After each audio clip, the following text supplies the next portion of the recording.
Olá, eu sou Moisés Correia e este é o programa Outro Olhar. Veja nessa edição uma entrevista com o jornalista Beto Almeida falando do lançamento de um novo jornal no Brasil, o jornal Brasil Popular. Encerramos o programa com um novo episódio do Ceci de Cena Aberta, o episódio número 2, falando de chroma key. Outro Olhar vai para um pequeno intervalo. Nos aguarde, voltamos já.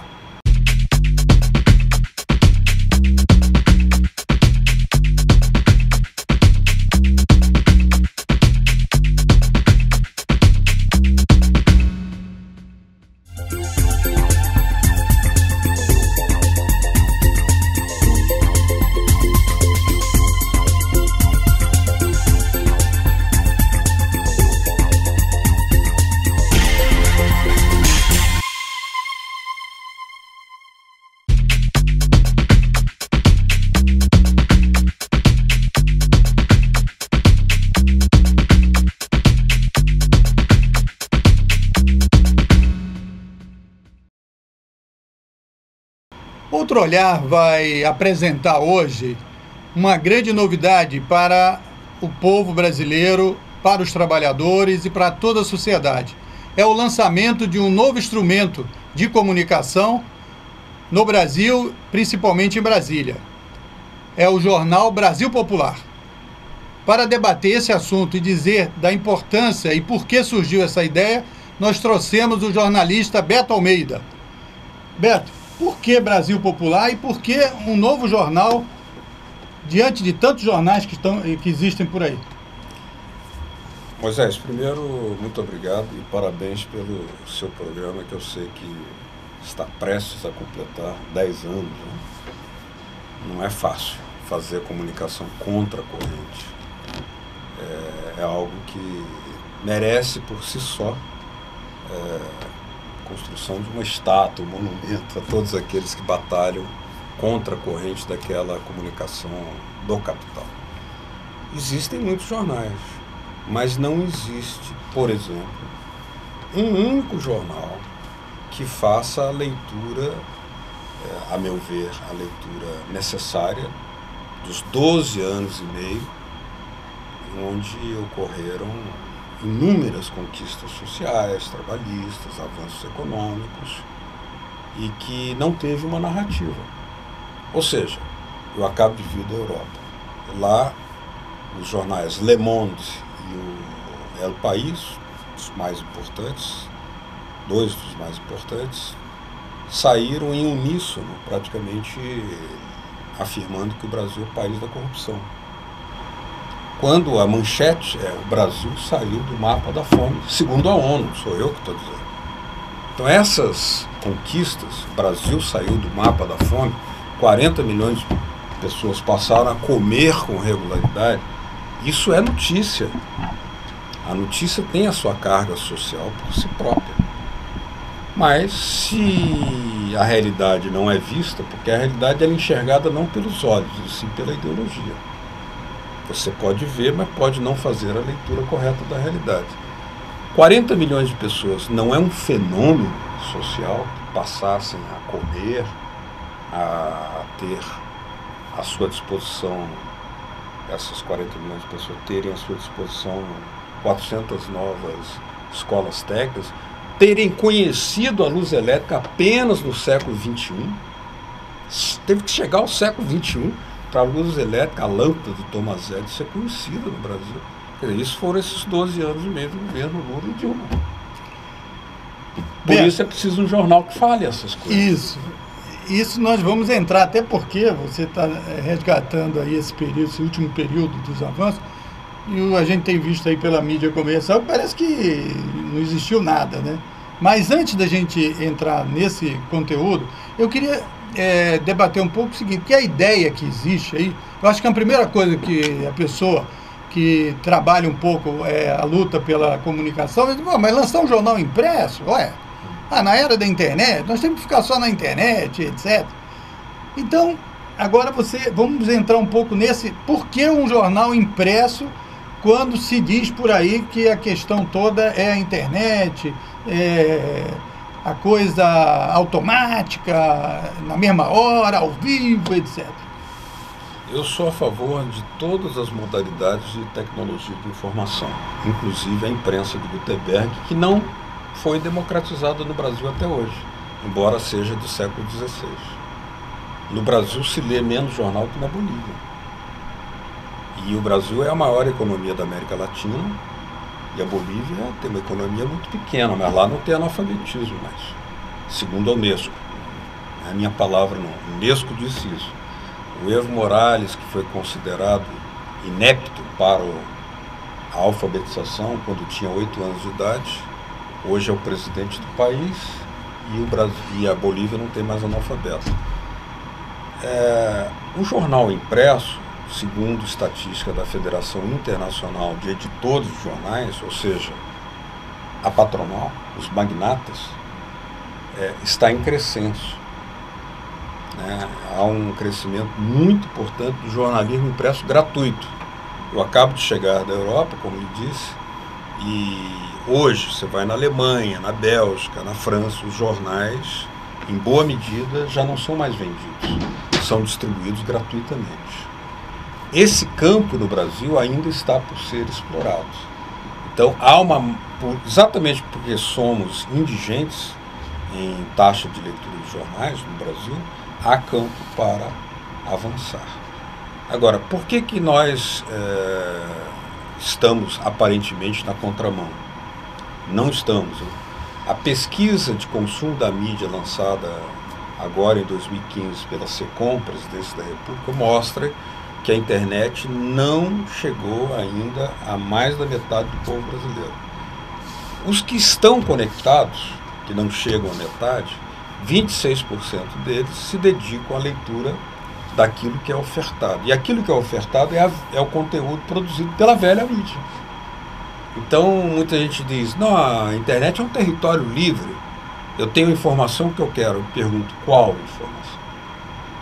Os 20 maiores blogs, sites da internet, mais populares da internet no Brasil hoje, são dominados pela UOL, Globo, Estadão, Folha, Veja. Então, quem está lendo... Quem está produzindo conteúdo... São os mesmos. São exatamente os mesmos. Certo? Então, eles só apresentam em várias plataformas, o impresso e na mídia digital. Eles também dominam já a internet. Então, o controle ideológico existe lá. Nós não somos contra a internet, tanto é que o nosso jornal estará na web também. Só que nós queremos falar, Moisés, com aquele pessoal que não lê jornal e não lê internet. E que são maioria. E esse público que foi beneficiado pelas políticas sociais dos governos Lula e Dilma, no plano simbólico, espiritual, intelectual, informativo, eles continuam submersos à dominação de um padrão estético rebaixado e embrutecedor, que é a estética da Xuxa, do Faustão, do Gugu, do Silvio Santos e tal. Ou seja, não houve, aí nós devemos fazer uma crítica aos dirigentes petistas, porque eles renunciaram ao trabalho de fazer a disputa no plano simbólico, informativo, cultural também. Né? É muito importante que 40 milhões passem a comer 3 vezes ao dia. Claro que tem escola, claro que tem médicos, falem que idiomas falarem, mesmo que sejam cubanos. A medicina é uma ciência universal, pelo que eu sei. Então, é preciso fazer tudo isso. Agora, é preciso também, na cesta básica, além de farinha, macarrão, dentadura, camisinha, ter um jornal, ter um livro. Por que não? A logística para distribuir tudo isso já está feita. Então, alguém diz assim, mas é muito caro o jornal. 50% da indústria gráfica brasileira tem uma ociosidade crônica, né? Metade está parada, e um povo sem ler. Olha que paradoxo.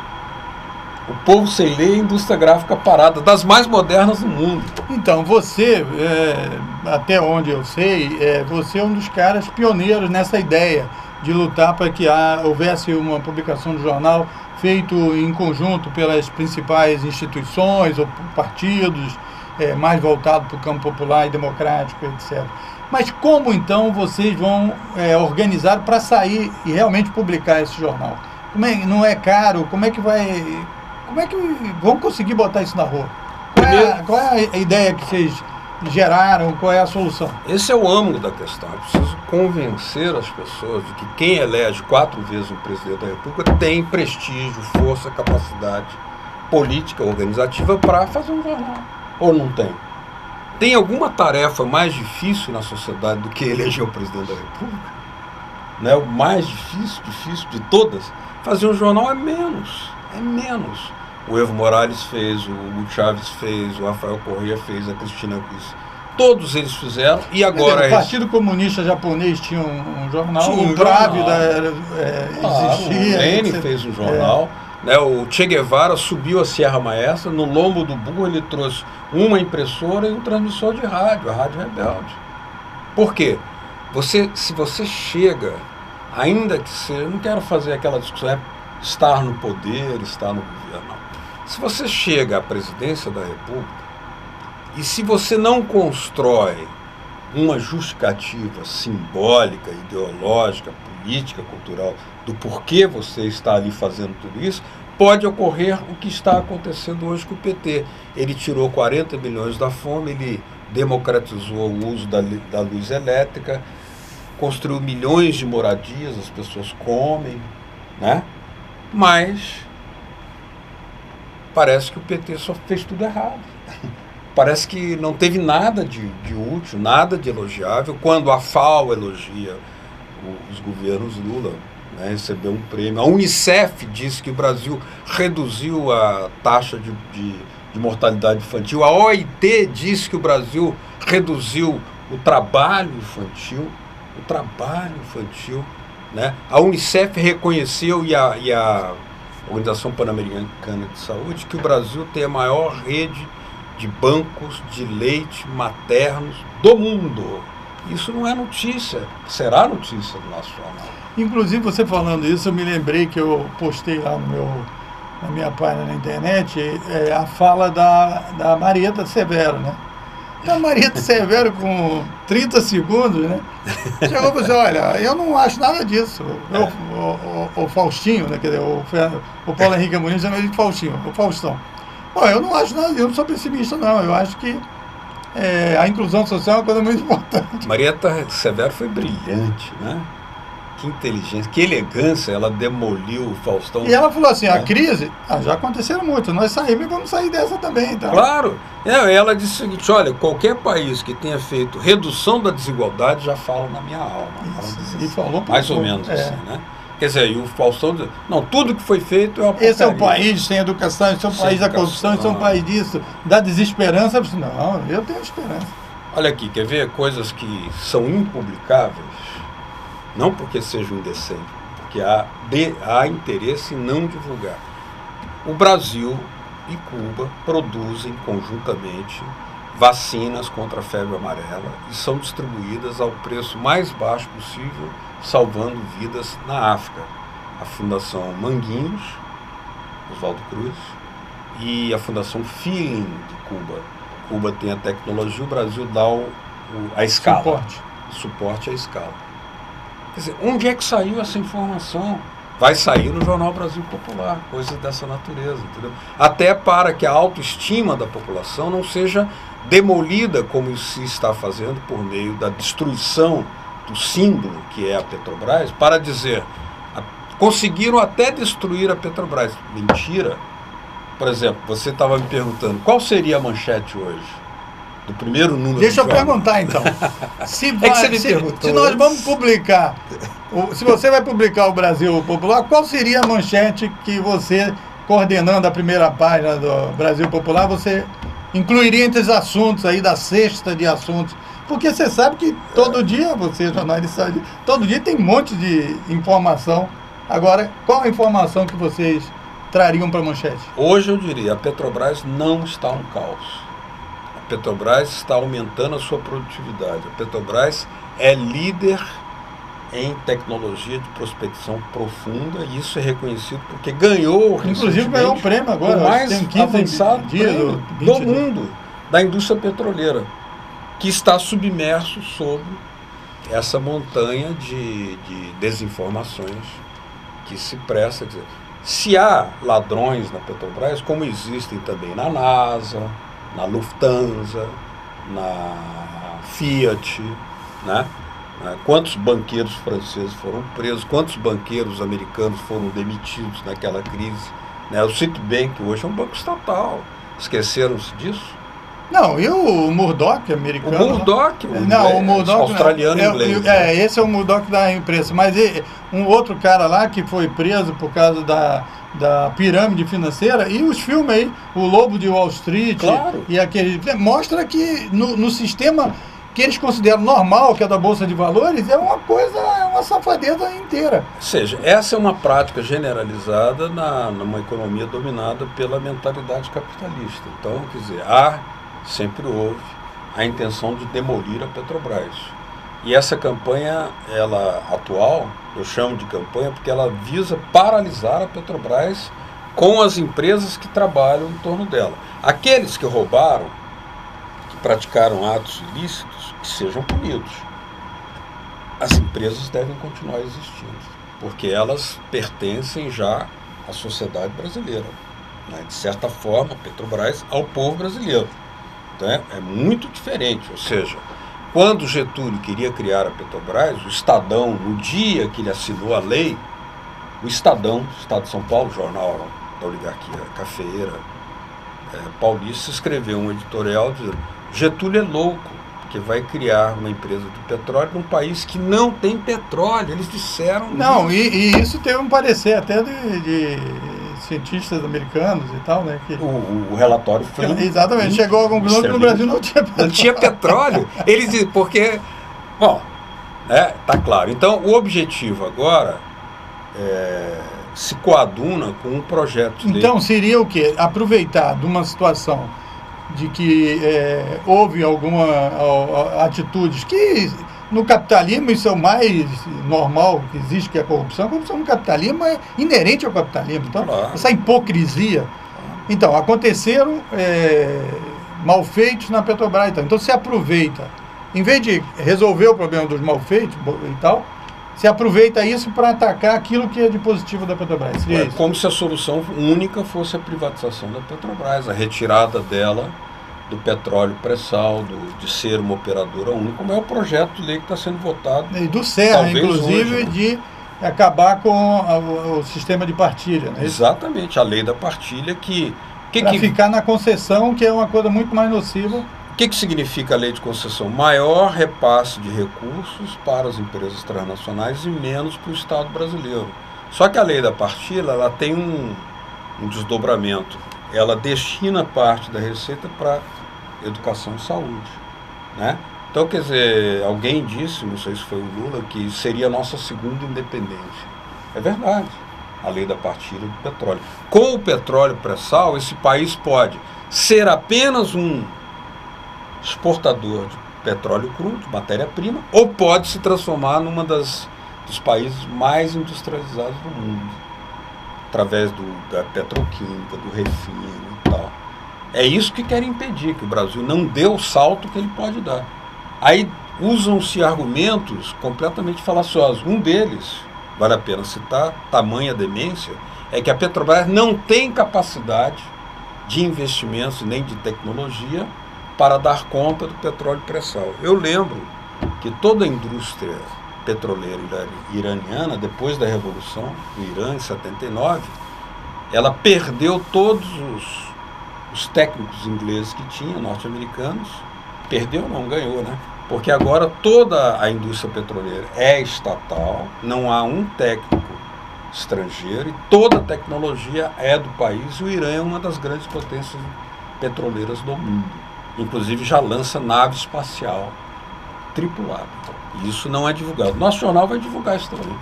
E no campo da questão social, quais seriam os assuntos assim mais importantes? Você fez uma palhinha aí, você deu um resuminho aí na primeira resposta, mas que o Brasil popular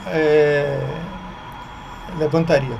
Por exemplo, houve uma polêmica sobre o Bolsa Família, né? Que o Bolsa Família é o Bolsa... como é que é? Preguiça. Preguiça, que o pessoal que vai Bolsa Família não quer trabalhar, que todo mundo quer ter filho para poder ganhar um dinheirinho do Bolsa Família. Todas essas idiotices foram ditas e tal, e repassadas, etc.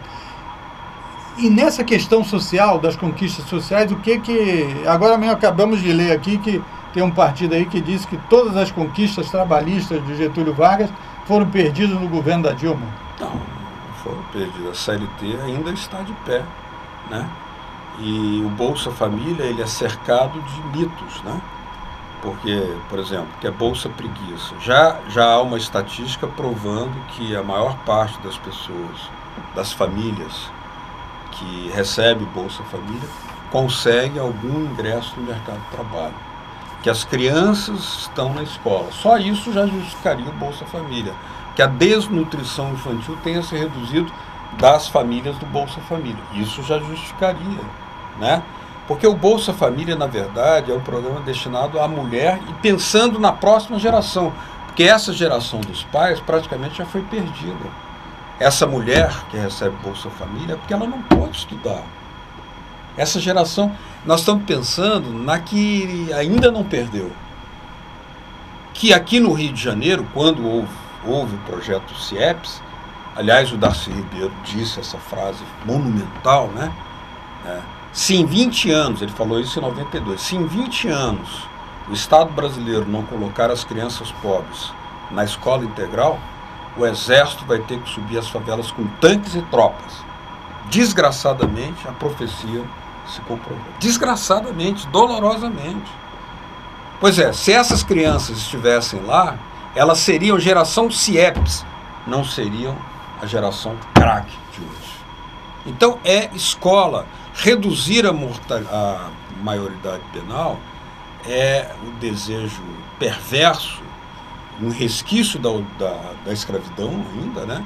Daqueles que acham que você resolve o problema social com um chicote, né?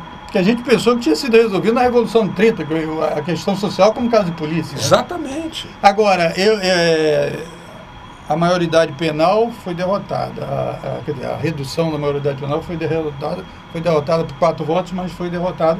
Vamos ter outros assaltos aí, se fosse uma luta de outros rounds, né?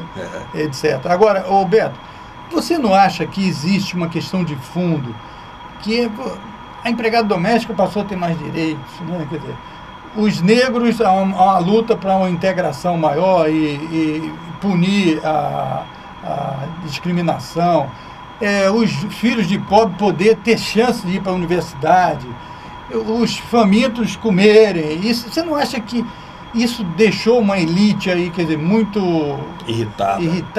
Vai para o aeroporto, tem gente que não é aqueles branquelos que eu estou acostumado. Você não acha que existe uma questão de fundo que esses 12 anos, 13 anos acabou mexendo e esse povo ainda não está conformado? Acho que essa é uma questão de fundo tão grave. E que precisaria de travar essa luta. Que ela não poderia. Exatamente, ela não poderia, você não pode trazá-la, deixa pra lá. Vamos ver o que vai dar. Porque aí está explodindo. Exato, ela está explodindo. Na internet. Claro. Está explodindo em violências em restaurantes, claro, etc. Claro, porque a narrativa construída, veja bem, se você...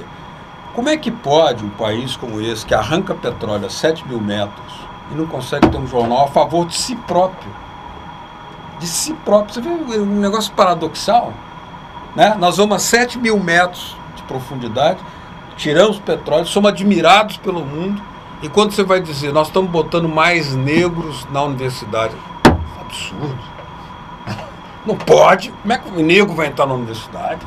O negro tem que estar na senzala. Na verdade, é o inconsciente dessa gente que pensa ainda como se a escravidão não tivesse acabado. Mas primeiro é preciso dizer que a escravidão acabou. A escravidão acabou. Mas mais do que isso, os direitos que estão sendo demolidos na Europa, onde eu estive recentemente, os direitos sociais estão sendo demolidos na Europa. Aqui eles estão sendo expandidos, como a lei das empregadas domésticas que você mencionou. Então a empregada doméstica agora vai ter jornada de trabalho, horário, direito, férias, aposentadoria. Como é que pode, meu Deus do céu? Onde é que nós vamos chegar? A pergunta é um ser humano ou não é um ser humano?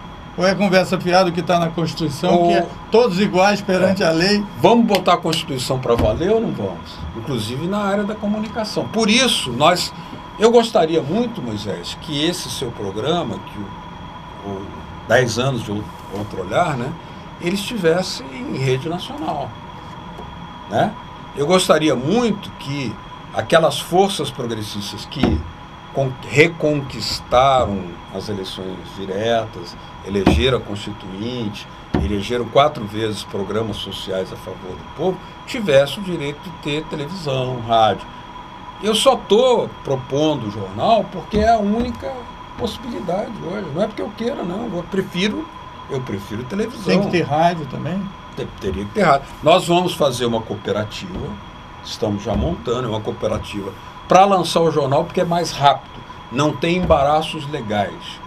Uma agência de notícias de rádio para abastecer rádios, né, com um noticiário desse tipo que nós estamos falando aqui, por exemplo, e vamos depois fazer a televisão Screen, né, que é um modelo de televisão pela internet, mas nós sabemos que vamos perder pelo nível de audiência, porque a TV, segundo a pesquisa Consumo de Mídia do Brasil, a TV domina ainda 93%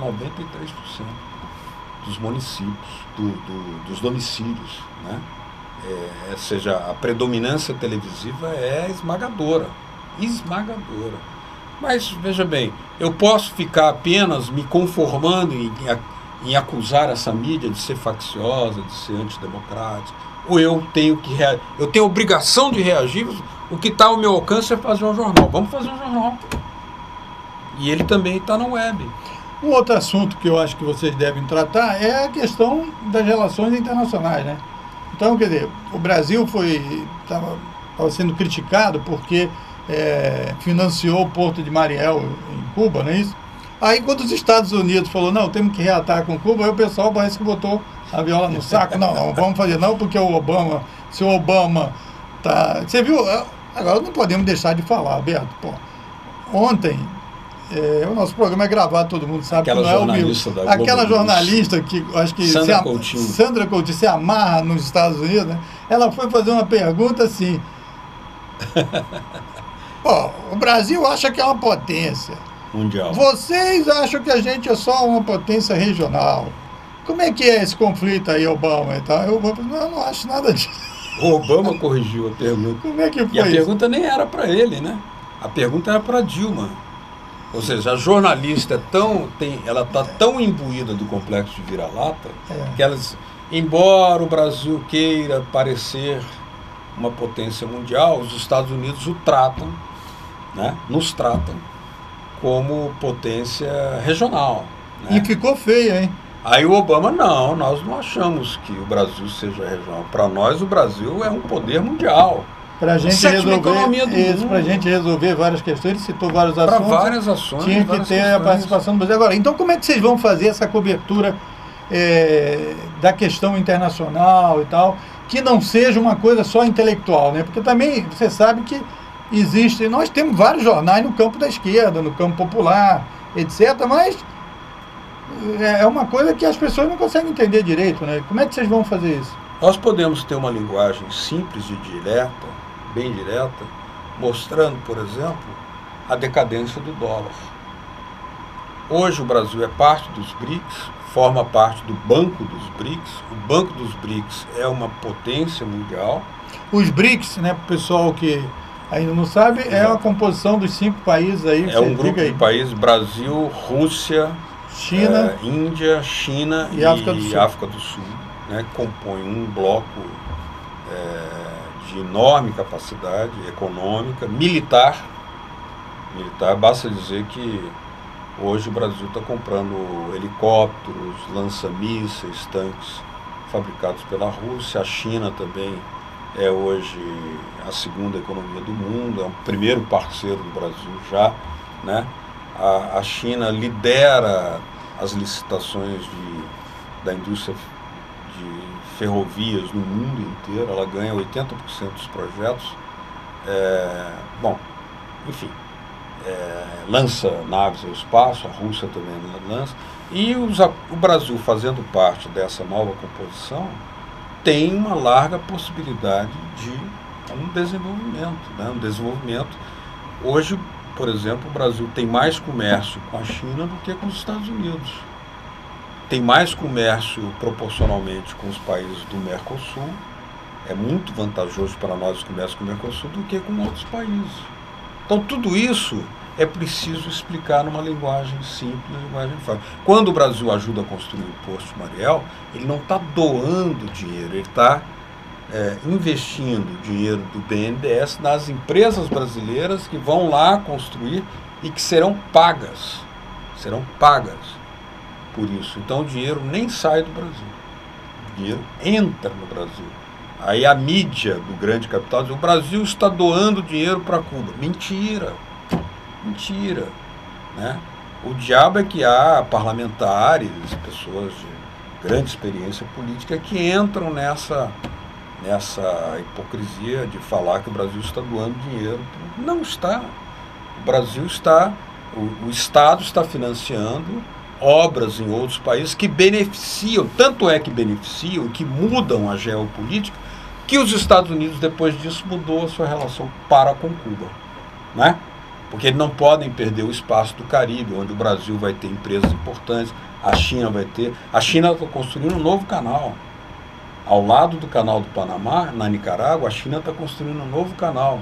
Então, quer dizer, os Estados Unidos perceberam que com o Porto de Mariel, eles não podem perder o bonde da história. Então, eles resolveram... Tem uma questão econômica. É uma questão econômica e é uma questão geopolítica. Claro, geopolítica. Você sabe que ontem já o ministro da Saúde de Cuba estava em Washington, né? Vale a pena dizer aqui, Cuba descobriu, eliminou, né, a transmissão do vírus do HIV entre mãe e filho. O primeiro país do mundo a fazer isso. E ele, em Washington ontem, ouviu dos seus pares americanos que os Estados Unidos têm grande interesse pelo turismo médico de saúde em Cuba. Ou seja, metade da população norte-americana não tem seguro de saúde, não tem tratamento. Lá não tem SUS, aqui tem SUS. Essa é uma construção coletiva. Se nós construímos um SUS e uma Petrobras, por que não seríamos capazes de fazer uma Petrobras no jornalismo? Né? Por que não seremos capazes de fazer um grande jornal? Podemos ter um dos maiores jornais do mundo no Brasil. Podemos. Se isso significar uma cooperativa de massas, com adesão de todos os cidadãos.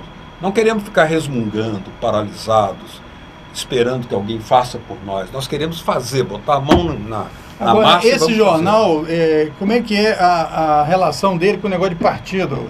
As pessoas podem participar? Como é que é essa coisa? É uma coisa de um grupo partidário? Vai ser identificado como partido? Ele ou não é um jornal? Como é que é isso? Ele não é um jornal do PT, que é a primeira suspeita que se tentou criar. Não é um jornal do PT, até porque o PT errou diversas vezes, reiteradas vezes, em renunciar a uma batalha. Mas obviamente que os jornalistas, cada um tem o seu partido, isso é uma questão individual. Eu não pergunto qual é a filiação política das pessoas. Eu quero saber se esse jornalista está de acordo conosco em duas questões. Primeiro, a democracia está ameaçada no Brasil e nós temos a obrigação de defendê-la. Defesa da legalidade, a nova campanha da legalidade. Segundo, tudo que foi êxito no Brasil, não apenas dos 12 anos e meio para cá, mas a CLT, a Petrobras, tudo lá atrás, merece ser defendido. É obrigação nossa, como brasileiro, defender tudo isso. Então esse jornal tem isso como linha basilar do seu campo editorial. Não faremos concessões ao sensacionalismo, à leviandade, à vaidade, à frivolidade. Muita mulher pelada na capa? Não, nenhuma mulher pelada. As coisas que são próprias da sexualidade humana serão tratadas com a seriedade que merece, até porque é um Brasil de muita violência sexual, né? Nós temos que... Há uma angústia, um tormento, uma tragédia, muitas mulheres... Lei Maria da Penha também, Lei uma conquista dessa época. Lei Maria da Penha. Nós daremos o espaço nobre à cultura popular, ao samba, isso que eu ia falar com você, essa questão da... Como é que vocês vão tratar a questão da cultura? Tem toda uma polêmica que o Estado induz a cultura, que usa o dinheiro e tal, aqueles programas que existiam no Ministério da Cultura, né? Quer dizer, os pontos de cultura, estimular a participação popular. Como é que vocês vão tratar isso? Nós vamos levantar um questionamento, por exemplo. Por que que o cinema brasileiro não está conseguindo, como o cinema argentino, como o cinema iraniano, como uma série de outros cinemas, a mesma repercussão internacional? Aqui não há crise de talentos, há talentos. Tem um problema de arranjo industrial, de modelo de negócio que está dificultando, porque a maior parte dos filmes ainda são financiados com recursos públicos. Mas só que, se você analisar na mão de quem cai esses recursos, eles caem nas mãos de uma grande empresa ou de filhotes de uma única empresa, que é a Globo Filmes. E elas determinam tematicamente o que eles querem. Então, aquilo que eles fazem, em geral, na dramaturgia televisiva, eles também passam para a cinematografia. E isso é uma razão de nós não... Por que que o cinema argentino é tão espetacular, tão reconhecido, tão esplendoroso nesse momento, e tem o financiamento público também? Por quê? Qual é a diferença? Os dois têm financiamento público, mas o nosso financiamento público é para um único setor.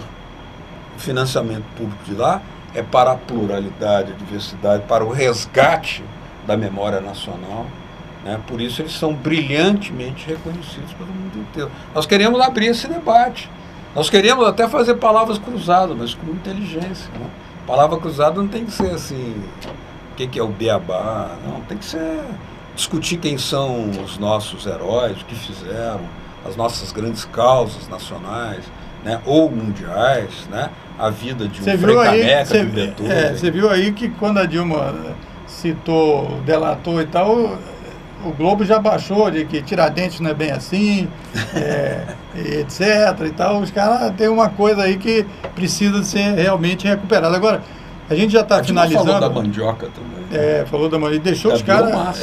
Exatamente. Lembrou o saudoso Bautista Vidal. Bautista e o das pequenas usinas lá de Minas, né? Eu esqueci o nome Marcelo dele. Guimarães. Marcelo Guimarães.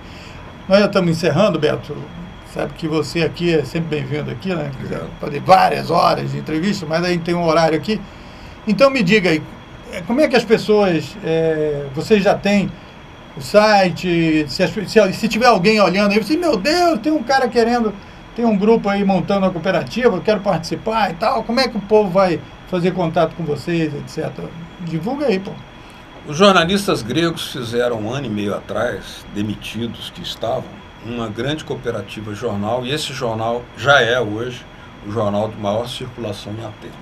Então ele teve algum papel aí para esses caras ganharem a eleição lá? Certamente, porque realmente a esquerda está no governo hoje na Grécia, está resistindo à pressão da ditadura financeira internacional, né, do euro e tal. Isso é muito importante. Então nós queremos convocar a toda a sociedade brasileira, aos intelectuais, aos cidadãos, aos patriotas, até aos militares nacionalistas que queiram defender a Petrobras e a soberania nacional, porque a soberania implica ter um jornal a favor do Brasil. Hoje a imprensa brasileira é toda ela antipátria. Antipátria.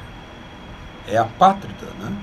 Então ela é a favor, por exemplo, da entrega do pré-sal às empresas transnacionais de petróleo. Isso é contra a soberania nacional.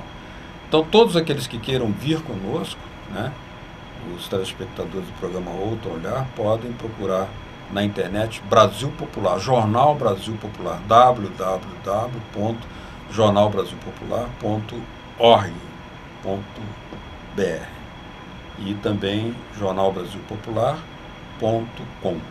Essas são duas modalidades. São dois domínios que vocês estão divulgando na internet. E depois vão estar nas redes sociais também, né? Vamos Facebook, vamos Twitter, etc. O jornal vai ser lançado dia 7 de agosto. Primeiro, número 0. Dia 7 de agosto? 7 de agosto. Está inicialmente em Brasília. Inicialmente em Brasília. Que é o centro do poder, né? Depois vai vir para o Rio aqui também? Vai vir para o Rio. Queremos contar com o seu apoio, dos seus telespectadores, dos jornalistas, companheiros, intelectuais, não jornalistas também. Não precisa ser jornalista para vir conosco, até porque a informação É uma coisa muito séria para estar só na mão do jornalista, né? E não precisa só de jornalista para fazer o jornal, precisa também de quem faça o trabalho com o jornal, divulgue, leve para as comunidades, não é isso? Exatamente, é todo um mutirão, né? Não se faz um jornal com essa missão de defender o Brasil só com pequenos grupos, né? Por isso ele é apartidário, mas ele tem rumo, ele tem nome, ele tem nada, ele é a favor do Brasil, ele é popular, ele não permitirá nenhum preconceito contra os trabalhadores, nem contra raça, nem contra sexo, nem contra gênero, nem religião, né? Todos os religiosos que queiram trabalhar a favor do Brasil de uma comunicação popular são muito bem-vindos. Queremos juntar todo mundo nesse mutirão de um jornal que trace uma narrativa que demarque um destino histórico que nós queremos, mas podemos construir de um Brasil soberano. Então tá aí, ó. Beto Almeida, põe aí na internet, Jornal Brasil Popular, que vocês vão encontrar mais informações e quem quiser participar, se integrar. 7 de agosto de 2015 surge o Jornal Brasil Popular. Beto, muito obrigado pela sua presença. E depois vamos trazer novamente, vamos divulgar aqui as edições todas no nosso programa. Tá certo. Outro olhar vai para o pequeno intervalo. Nos aguarde, voltamos já.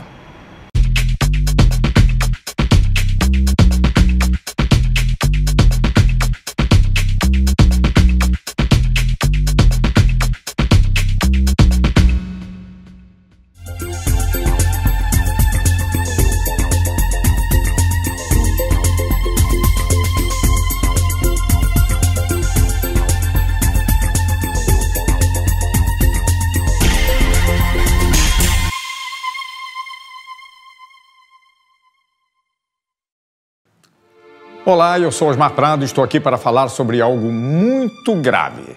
No Congresso Nacional, um projeto de lei pretende regulamentar a terceirização do trabalho no Brasil. Imagine a escola dos seus filhos sem professores, hospitais sem médicos e enfermeiros, uma construtora sem operários. Todos substituídos por profissionais com menos direitos e garantias. A terceirização se dá quando o trabalho de alguém é vendido por um intermediário que lucra com isso. O projeto pretende autorizar essa prática de forma generalizada. O resultado será prejudicial a todos os brasileiros, pois os trabalhadores perderão direitos e garantias conquistados com anos de lutas. A proposta traz benefícios apenas para os empresários que usarão a mão de obra com custo baixo. Basta lembrar que os maiores índices de acidentes de trabalho que hoje ocorrem no Brasil atingem os trabalhadores terceirizados. Caso ocorra a aprovação desse projeto, teremos redução dos atuais salários e empresas sem empregados, pois todos serão terceirizados. A terceirização existe para que a produção fique mais barata, o que pode acobertar o trabalho escravo no Brasil. Não podemos permitir que poucos ganhem com o trabalho de milhões. Esse é o Brasil que você quer para as futuras gerações? Eu digo não. Eu digo não. Eu digo não. Não para a terceirização do trabalho. E você?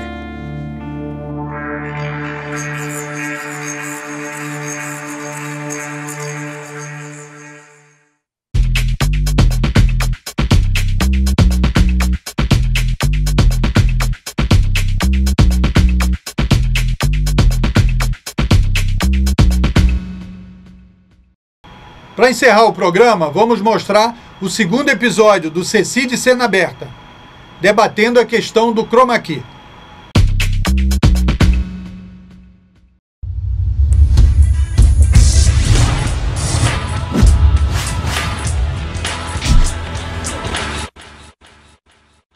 Olá, seja bem-vindo ao CECI de Cena Aberta.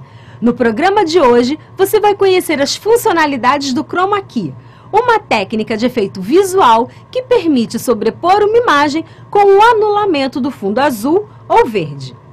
Com esse recurso, você pode caprichar nos seus vídeos e abusar da criatividade. E falando em criatividade, tem uma turma na internet que realmente soube brincar com o conceito do chroma key. Dá uma olhada no que eles fizeram. Então, esse aqui é o chroma key, a gente pinta tudo de verde, que a gente insere depois na finalização, entendeu? A gente bota coisa aqui, vai ter vulcão, vai ter nave espacial. Vai, Maurício, caminha. Caminhando, em direção, não olha pra mim não, Maurício. Olha pra cena. Isso, uma floresta, arbustos. Isso, começou a correr. Ih, tá chovendo? Para poder usar o chroma key com precisão, o editor de vídeo Manuel Rosa vai dar algumas dicas sobre como utilizar a iluminação a seu favor. E ele também vai ensinar uma técnica caseira para você ter também o seu fundo azul ou verde. E no tutorial, o editor de vídeo Igor Muniz vai ensinar como fazer o recorte correto utilizando o Kdenlive. O CC de Cena Aberta está no ar.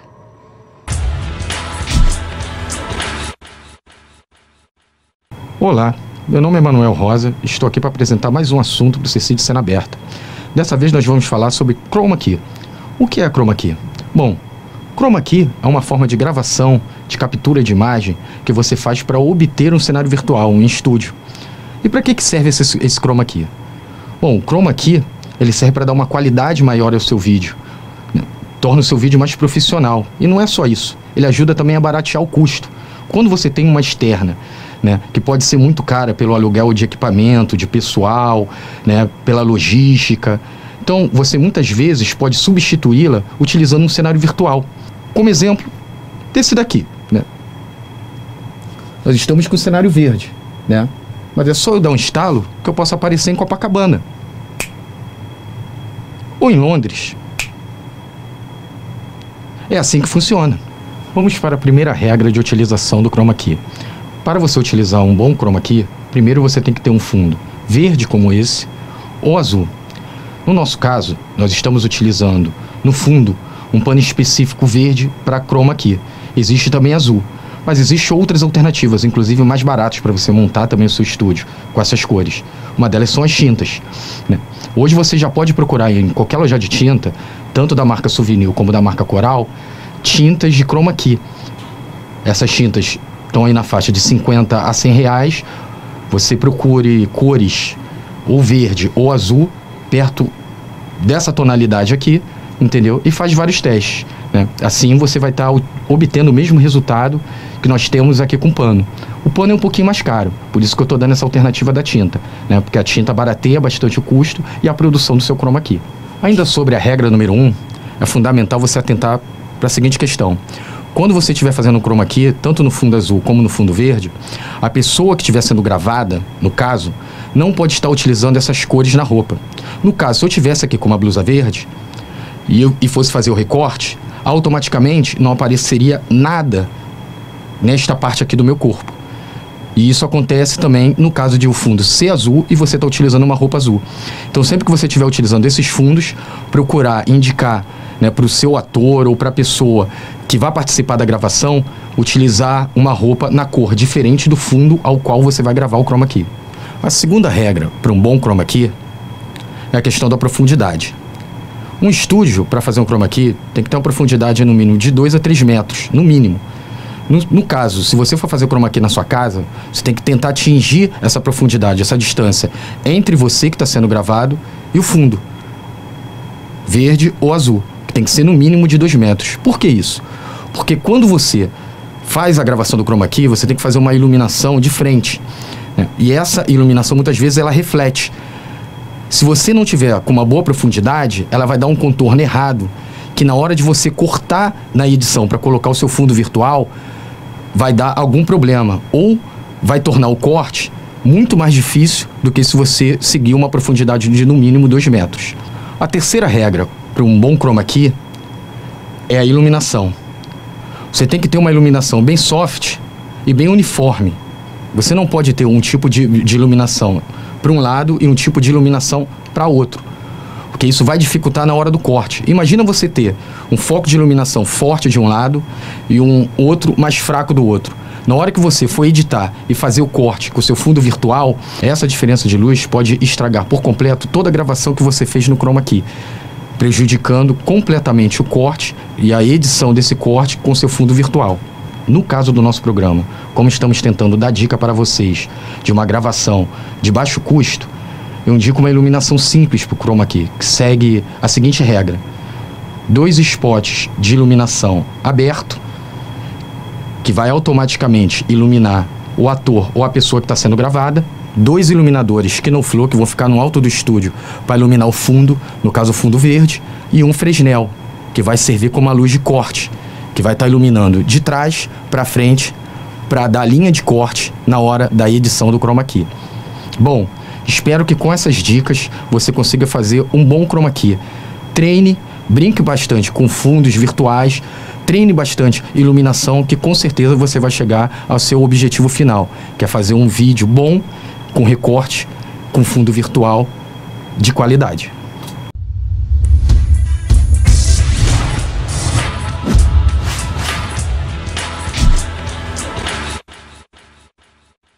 Assista agora ao tutorial com o Igor Muniz sobre como fazer o recorte do fundo utilizando o programa Kdenlive.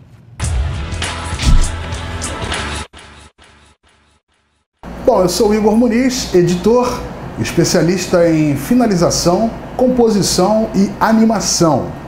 Nesse tutorial nós vamos aprender como se faz o recorte do chroma key. Bom, você assistiu no bloco anterior com o Manuel Rosa a importância do chroma key, como é gravado com o chroma key, dicas de iluminação, e agora nós vamos aprender como se faz o recorte e aplicação do cenário ou fundo virtual com o Kdenlive, que é esse software livre para edição de vídeo. Vamos lá? Botão direito do mouse na área de projeto, adicionar clipe. Ele já direcionou para a pasta onde eu salvei o clipe que eu quero recortar. Está aqui, escalada do programa 2, que é este programa que nós estamos assistindo agora. Vou adicionar agora o background, que é o fundo. Então eu selecionei esse 1606264.jpg. Os dois aqui já na árvore de projeto, vamos colocar eles no nosso timeline. Tá? Eu puxo aqui a escalada da nossa apresentadora. Puxo agora o background. Vocês podem perceber que ele está bem menor do que o tempo da apresentadora. Então eu puxo ele aqui para o cantinho, venho bem na ponta dele, ele troca o cursor, clica, segura e arrasta até o final. Pronto, já temos ele no mesmo tamanho, no mesmo tempo da nossa apresentação. Bom, mas eu já coloquei aqui um no primeiro plano, um no segundo e não aconteceu nada. Por quê? Essa hierarquia é muito importante. O vídeo que vai ser recortado tem que estar em cima do background ou do cenário virtual, tá? É óbvio. O que vai ser recortado tem que estar na frente e o fundo tem que estar embaixo. Como ele não tem transparência entre os canais, nós temos que aplicar uma transição. Vamos lá? Botão direito do mouse, em cima da trilha da nossa apresentadora. Adicionar transição. Composto.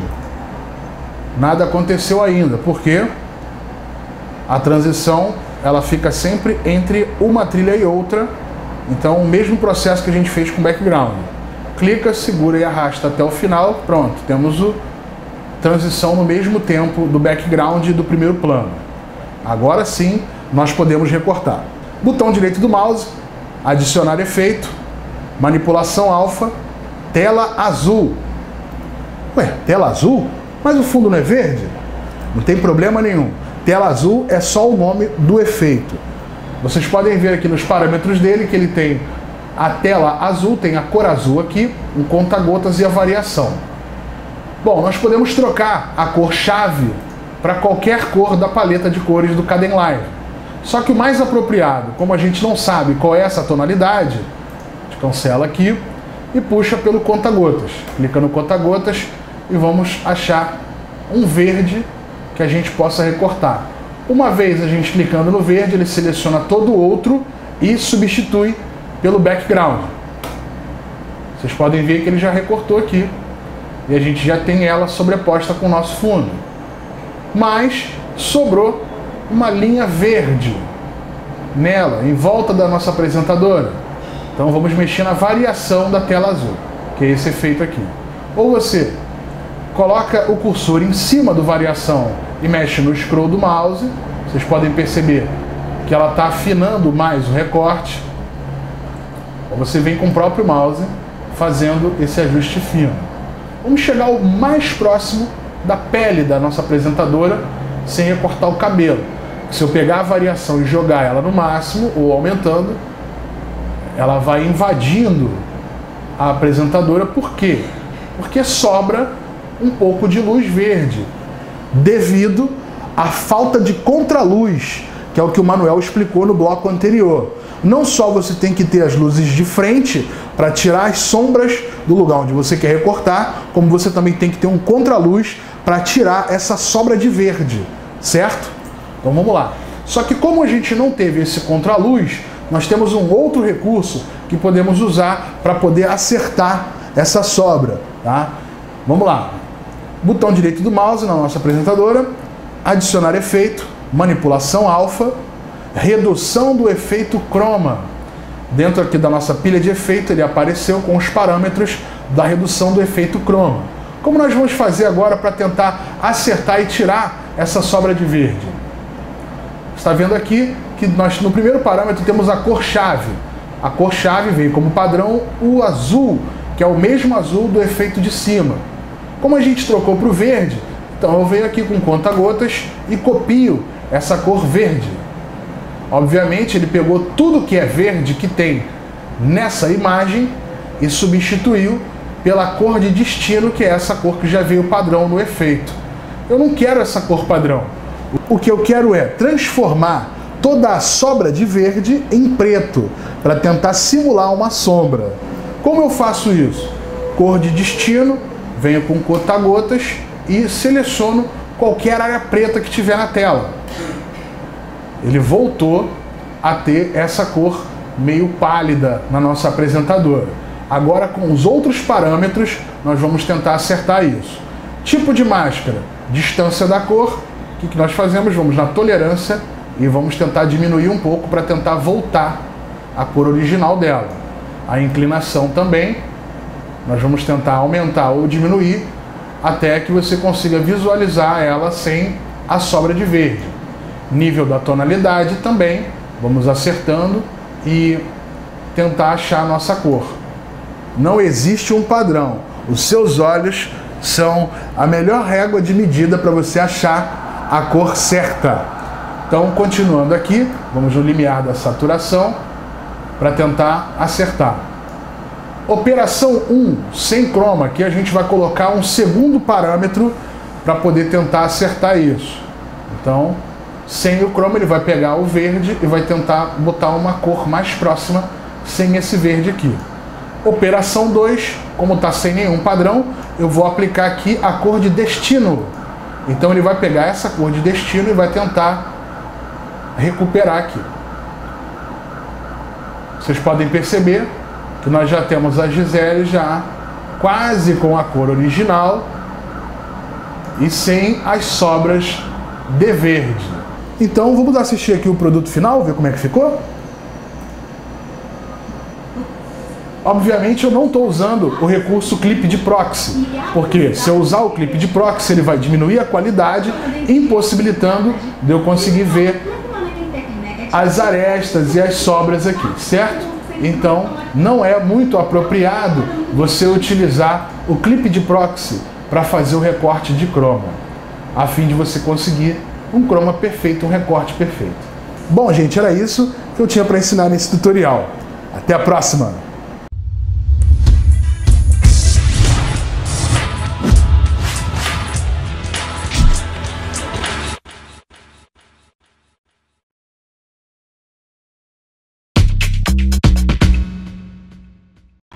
Outro Olhar vai ficando por aqui. Até a próxima edição. Tchau.